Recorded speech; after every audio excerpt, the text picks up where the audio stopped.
Bueno, en el mes de febrero se cumplieron 100 años del nacimiento de Manuel Antín, uno de los directores más importantes, claves, te diría, de nuestro cine.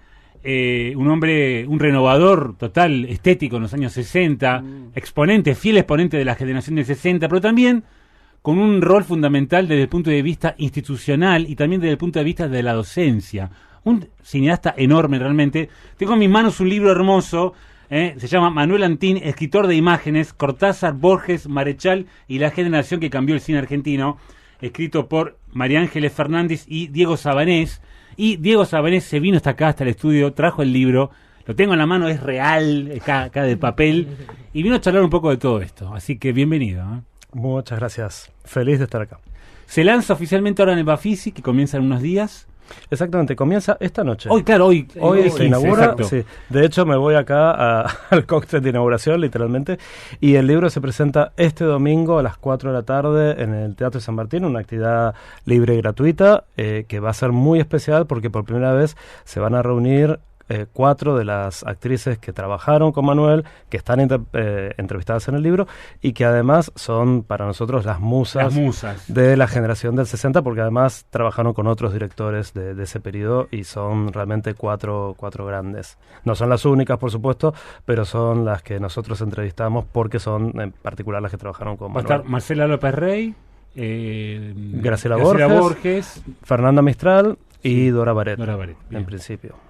Fantástico. Bueno, ¿cómo surgió la idea de recorrer un poco la vida de Manuel Antín? Mira, es bastante curioso el tema. Yo dirigí mi primera película basada en cuentos de Julio Cortázar y Manuel también. Claro. Entonces, 3 películas hice sobre cuentos de Cortázar, ¿no? Exactamente, 3 películas. Y entonces un periodista, Juan Pablo Chinelli, se le ocurrió generar, digamos, un encuentro entre nosotros dos para hablar de 2 generaciones, adaptan a Cortázar, algo así. Entonces yo fui a la FUC, la Universidad del Cine, y estuve charlando con él para la nota con mucha discreción porque Manuel ya era grande en todo sentido, y la verdad que era un tipo súper generoso, muy afable, muy cordial, y me quedé como muy encantado y, digamos, da la casualidad de que mi mamá vive a la vuelta manzana de la Universidad del Cine. Entonces, en el pasaje Giuffra. Exactamente. Y cada vez que vengo a Buenos Aires, porque vivo entre Madrid y Buenos Aires por temas de trabajo, iba obviamente a visitar a mi mamá y entonces pasaba a tomar un café con Manuel y a charlar porque me encantaba que me contara sus andanzas, digamos, sobre todo en la generación del 60, la década del 60, que para mí fue un periodo, bueno, para todo el mundo, ¿no? Fue un periodo de enorme efervescencia, pero en particular en Buenos Aires. Entonces, a raíz de esas charlas, un día dije, bueno, yo tendría que grabar estas charlas, bueno, no puede ser. Entonces, con la complicidad de María Ángeles Fernández, que es una periodista española, pero que se crió aquí en Argentina y que luego se especializó en la obra de Cortázar, empezamos a entrevistar en distintos viajes a lo largo de los años a Manuel y después también a otras personas que trabajaron con él, como para ir integrando todas esas entrevistas, también con material de archivo. Y nada, vieron como son esas cosas que uno hace por pura vocación, cuando no tenés ningún apuro, no tenés un marco temporal. Ni vos temporal. ni él se imaginaban que esto iba a terminar en un libro. Para nada. ¿No? Pero en un momento sí se lo planteamos. Ajá. Y él aceptó. Y lo curioso fue que en la investigación fueron apareciendo cosas muy desconocidas por casi todo el mundo. Porque vos nombraste la parte más famosa, vamos a decir, de la larga carrera de Manuel. Pero, por ejemplo, casi nadie sabe que él empezó trabajando en el teatro, escribiendo obras de teatro para el teatro independiente. También poesía. Escribió, exactamente, publicó 4 libros de poesía, 3 como él solo, digamos, y en otro se publicaron varios autores, entre ellos él, y encontramos también otro libro que tenían preparado que nunca llegó a publicar, de poesías, todo esto en su temprana juventud, cuando era estudiante del Colegio Nacional de Buenos Aires. Y nada, descubrimos también que había escrito historietas para la revista Mister X. ¿Se acuerdan? Una revista muy famosa de los años 50, que ninguno de los que estamos aquí la hemos conocido, pero digamos que fue una revista que marcó a toda una generación de lectores juveniles, digamos. Y bueno, también trabajó en publicidad, hizo muchas cosas. Y esta investigación fue dándonos la posibilidad de encontrar, por ejemplo, una obra de teatro escrita por él, que nunca se llegó a representar, donde se ve que ya estaban presentes esos juegos temporales, que son uno de los recursos más, digamos, autorales que se ve en las películas de Manuel, en todas ellas, digamos, ¿no? A él le gustaba mucho mezclar el orden del relato. Nunca son cronológicas sus películas, sino que van y vuelven, incluso parte una escena en el medio, mete un flashback, la termina después, repite cosas, ¿no? Operaciones con el montaje, pero que ya estaban presentes en el guión. Hemos encontrado guiones también de Manuel, así que la verdad que ha sido como un viaje al pasado y a descubrir todo ese mundo de Manuel Antin. Cuando él decidió volcarse al cine, ¿no? Obviamente, dedicarse, aunque él en realidad vivía de la publicidad, no más que nada, sus ingresos los sacaba de ahí para financiar las películas. Pero cuando él decidió volcarse al cine, ¿cuáles eran sus referentes? Yo cuando veo sus películas, tampoco vi tantas, pero no puedo dejar de pensar en la Nouvelle Vague, ¿no? En ese estilo cinematográfico que venía de Francia. Exactamente. Esa corriente. Sí, era de alguna manera, en ese momento en distintos países se dieron fenómenos, vamos a decir, equivalentes, ¿no? Grupos de directores jóvenes que tenían la intención de hablar de temas que hasta entonces el cine no trataba, con nuevos actores, con otra forma de actuar, porque esto también es un tema, me parece mucho muy más interesante. Naturalista, ¿no? En ese momento sí, hoy en día son actuaciones que las vemos más distanciadas, ¿no? También creo que uno ve las películas ahora y hay una percepción distinta de lo que era el trabajo, pero por ejemplo había un interés mucho mayor, me parece a mí, por el misterio en la actuación, actuaciones como con frases ambiguas, con silencios, con miradas, más que actuaciones por ahí cargadas de intensidad como podía tener una actriz como, no sé, Tita Merelo, por decirte algo. Me explico, era como un cambio de registro actoral. Y estos directores además eran bastante experimentales con el montaje, con la puesta de cámara. También era un momento de la historia donde había cámaras más livianas, de peso. Claro, el cine sale a la calle, ¿no? Porque son más livianas. Entonces pueden rodar en escenarios reales, pueden rodar con bajos presupuestos, pero tienen una limitación que es la circulación de películas, porque digamos que eran películas que iban a festivales y se veían en un circuito que era el circuito donde se alimentaba Manuel, cinematográficamente hablando, que era el de los cineclubes. Pero no eran películas que tuvieran una distribución de muchas copias en muchas salas.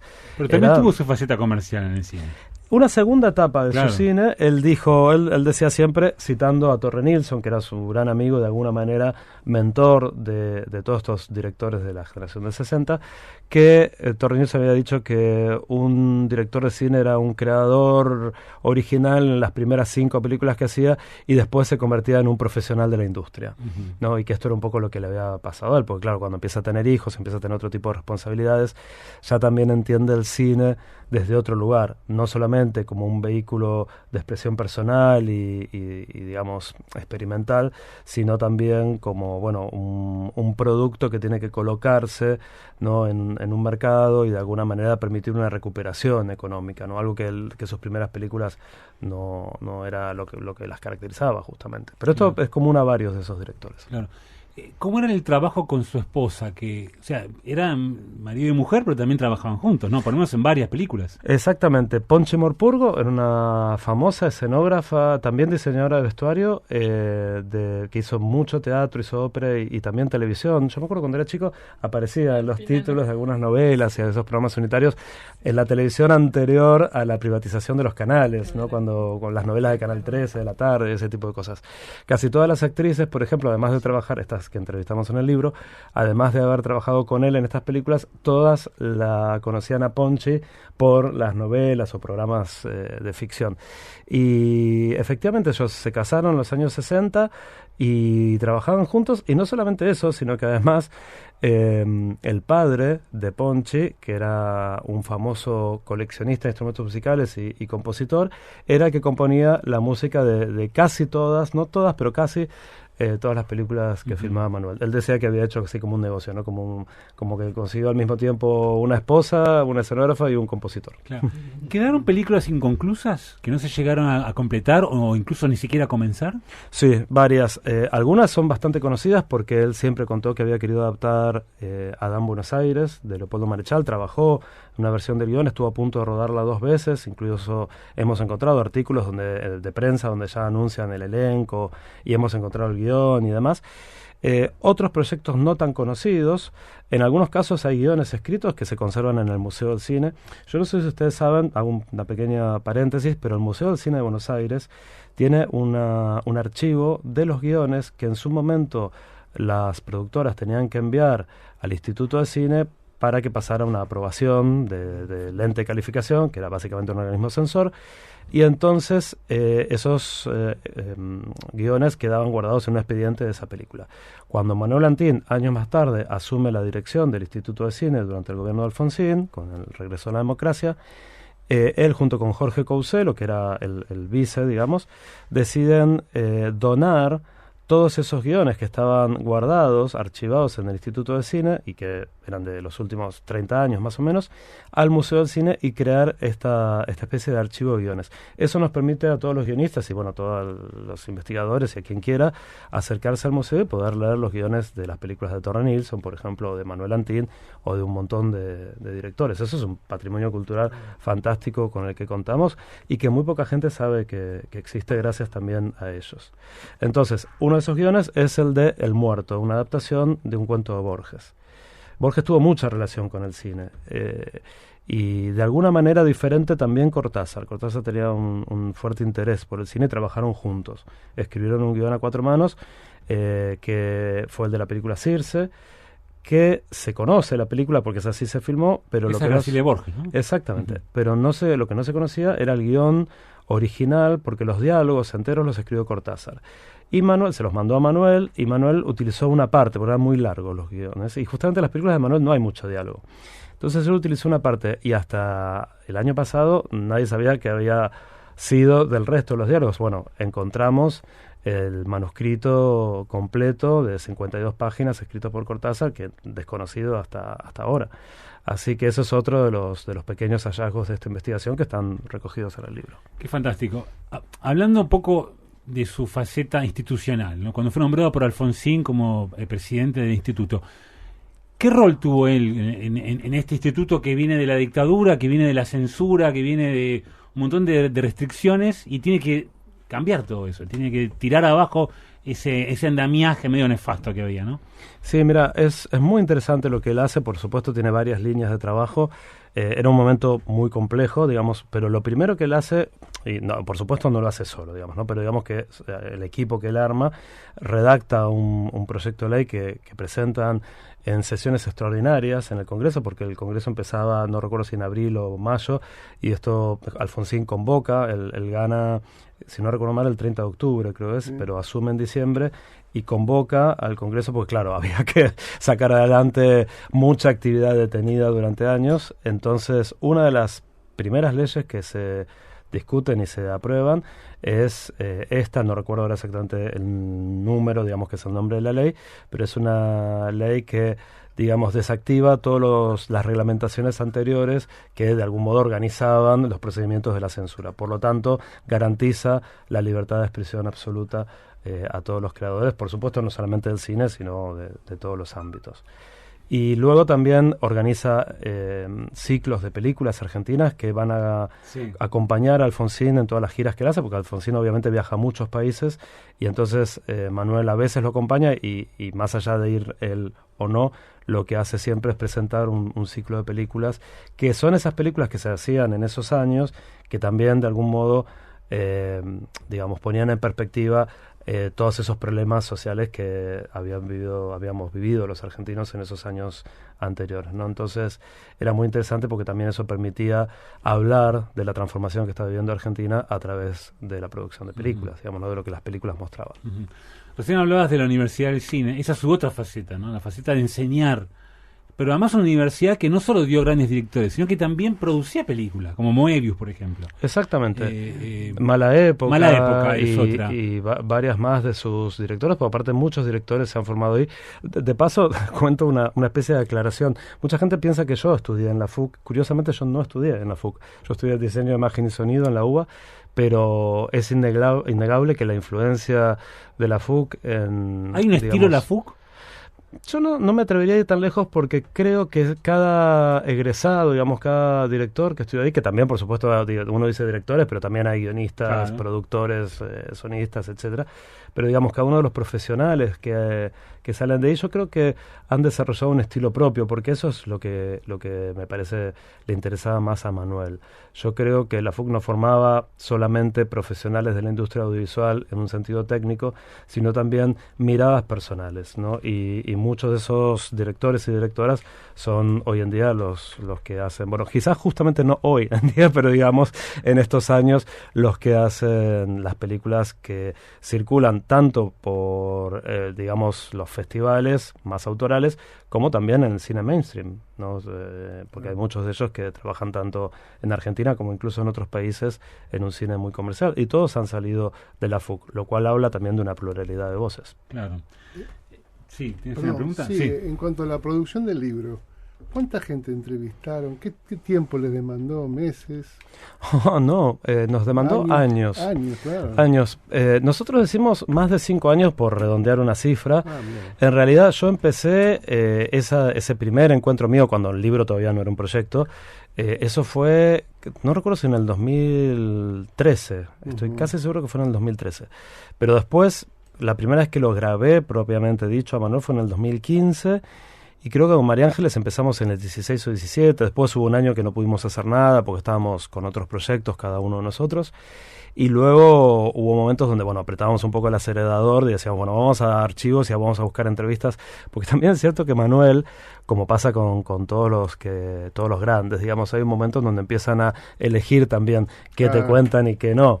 Y había ciertas películas de las que él prefería no hablar, y para nosotros era importante que también estuvieran, entonces fuimos a hemerotecas a buscar revistas y diarios de la época para ver las entrevistas que originalmente en el momento del estreno le habían hecho, y de esa manera complementar lo que él nos iba diciendo, ¿no? Y también, sobre todo, estas películas que decías vos antes, Ezequiel, que él no llegó a rodar.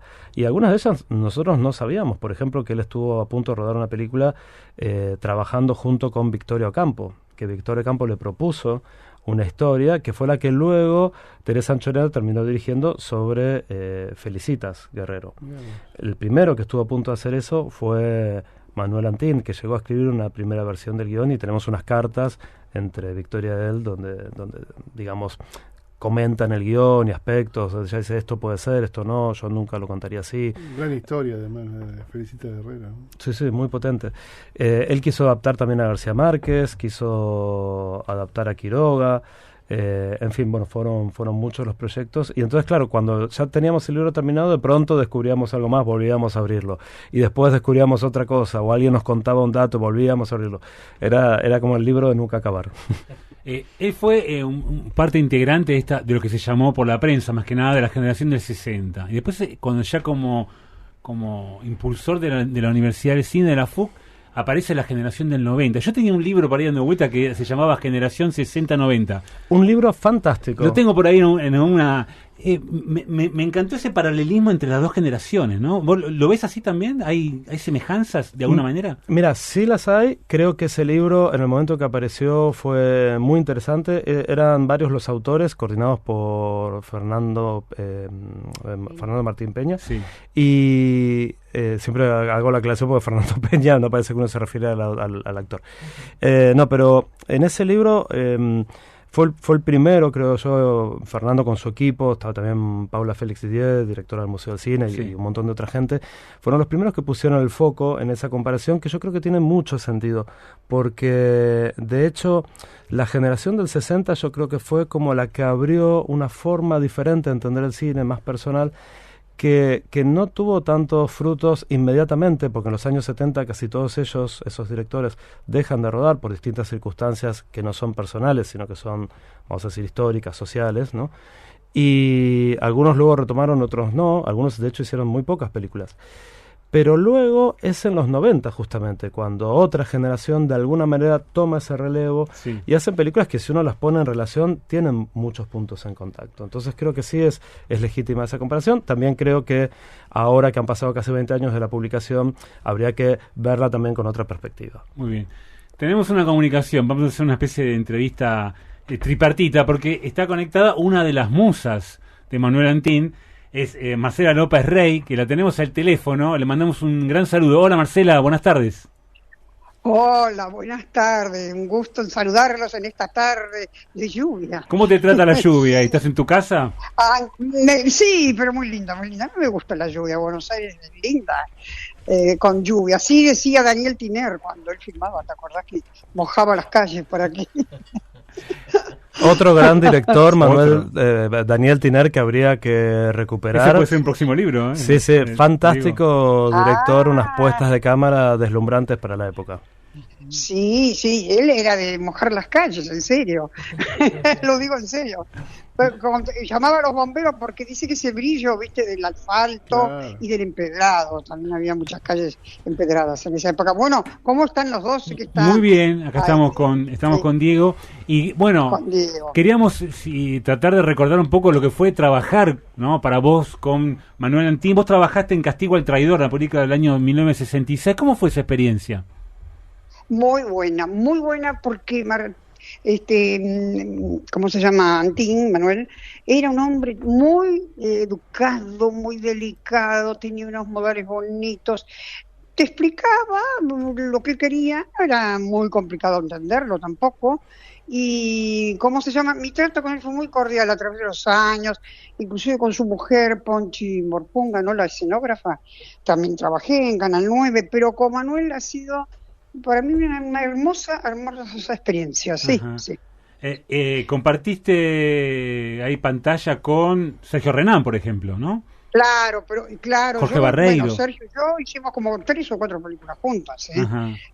juntos, quiero decir. Sí, Sergio ha sido también un compañero, un colega, muy bueno, muy bueno. Él se llevaba muy bien también con Manuel, pero era difícil llevarse mal con él porque tenía, hablado de Antín, ¿no? Una manera de ser tan buena, me la tenía clara, ¿no? Que él dudaba cuando ponía la cámara. En esa época, hacer la apuesta de una cámara de cine era mover una multitud, porque no sé, había mucha maquinaria mucho más grande que ahora, iluminación, de los rieles que ponían, en fin, era un mundo distinto. Pero yo estoy muy contenta de haber hecho esa película, muy contenta. Y cuando él te convocó, cuando él te convocó para hacer la película, ¿vos en qué estabas en ese momento? ¿Estabas en una obra de teatro?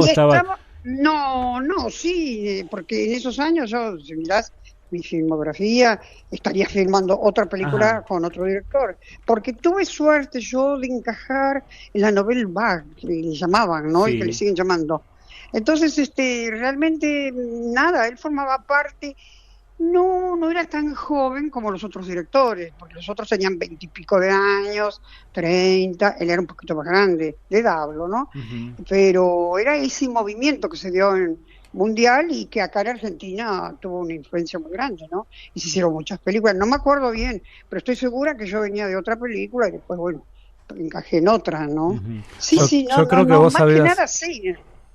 Yo creo que vos habías hecho antes La Terraza con Torre Nilsson, que era también muy amigo de Manuel, Claro. ¿no? Ah, sí. Bueno, pero Torre Nilsson era como el papá de estos muchachos, ¿no? De Kuhn, con quien ya también había trabajado con Rodolfo Kuhn anteriormente, en Los Jóvenes Viejos. Eran los hijos artísticos, digamos, ¿no? De Manuel. Y te quiero contar algo divertido. Cuando me lo contó él, cuando pasaban la película esta, Castigo al Traidor, en los cines de barrio, el proyectorista, a veces eran unas latas que parecen como unas latas de pizza, así que he visto para que el público más o menos visualice cómo era, ¿no? Eran varias latas que adentro estaba el celuloide enrollado, Sí. ¿no? Algunos proyectoristas, en vez de ponerle, no iba 1, 2, 3, 4, ponían el 1 y después ponían el 3. Entonces la película saltaba, pero como Manuel había filmado esta película con los tiempos relativos, viste que el cambio, el pasado, el presente, así se mezclaban. Se entendía igual. A él le divertía eso, no le preocupaba, no estaba No. enojado. No. Decía, no sé, creo que queda de otra manera, pero es lo mismo, dice. Sí, esa cosa del tiempo. Sí, eso lo recuerdo. O sea que Mirá el sentido del humor que tenía. Totalmente. Manuel Gatti. Marcela, Sí. el domingo vas a estar ahí en el Bafisi, compartiendo un evento, un escenario con otras musas. Sí, Sí, No sí, sé, sí, me hace mucho que no emociona las ves. mucho, ¿eh? Sí, contame. Hace mucho, sí. tengo que decirlo. Me gusta que me lo hayas preguntado porque, mira, de las tres, las otras tres actrices, yo hace mucho tiempo que no las veo, mucho. Y me recuerdan todas esta época de la que estamos hablando ahora, porque ahí andamos, ¿viste? Codo a codo. ¿Con cuál te llevas mejor? Ahí, chusmería total, la pregunta. No, no. No, mira, yo adoro a Varian, hace muchísimo que no la veo. A Graciela también, y a Fernanda, la que menos tiempo, menos veces vi es a Fernanda ¿Vive en Mistral, ¿no? Argentina, Fernanda? Sí, vive. No lo sé, la misma pregunta me hice yo cuando Diego me dijo que iba. Digo, bueno, pero ella está acá, parece que está acá, la vio alguien en un programa de televisión, que está muy bien, me dijeron, un amigo. Bien, ¿Mm? acá me dice que sí. No fuimos amigas, quiero aclarar, tampoco fuimos enemigas ni llevamos mal, pero no había en esa época así peleas. Si las había era en forma discreta.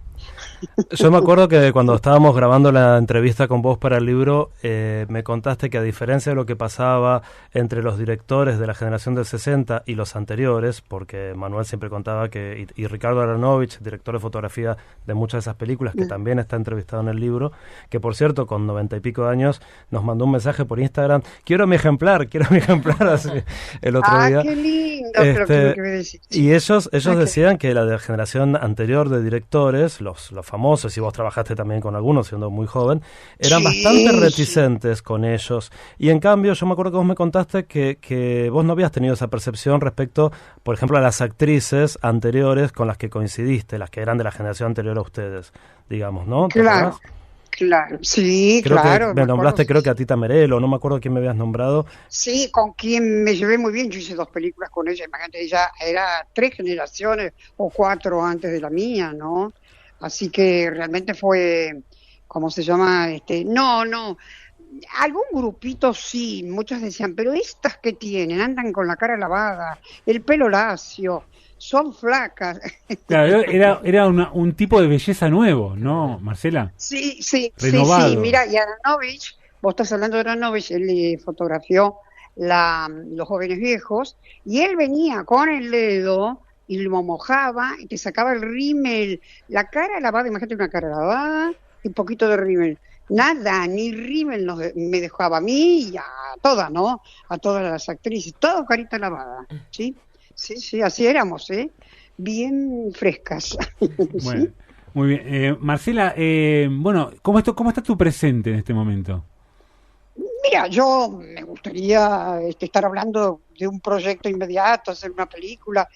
Si me preguntás qué es lo que me gustaría, hacer una película, pero no es medio iluso de mi parte en este momento, hasta que, bueno, las cosas no se están filmando, entonces no es que siento que me dejan de lado. ¿Y sobre qué género te gustaría? Y yo, sobre mi presente, yo creo que está faltando, y lo digo en serio, en el cine argentino, una película que refleje a una mujer de la edad que yo tengo, que vive, que se entretiene, que se divierte, que ayuda, que colabora, que piensa, que observa, que disfruta de esta vida, y demostrar también que se puede tener una edad y estar viva. No haciendo de viejita que está por morir, como la ponen en algunas películas, ¿no? A las actrices grandes, ¿viste? Que son todas, ay, se va a morir, ahí está toda postrada en una cama, la pobre mía. Marcela, vos también sos guionista, ¿no? Sí, también me encantaría, pero yo no escribo porque el guión vos lo escribís y ya está el trabajo hecho. ¿Y a dónde lo llevas? ¿A quién se lo llevo? Es como muchas veces, pero dale, presentalo. ¿Y a quién? ¿Ustedes conocen a alguien que está dispuesto a leer un guión? Bueno, qué buena pregunta. Sí.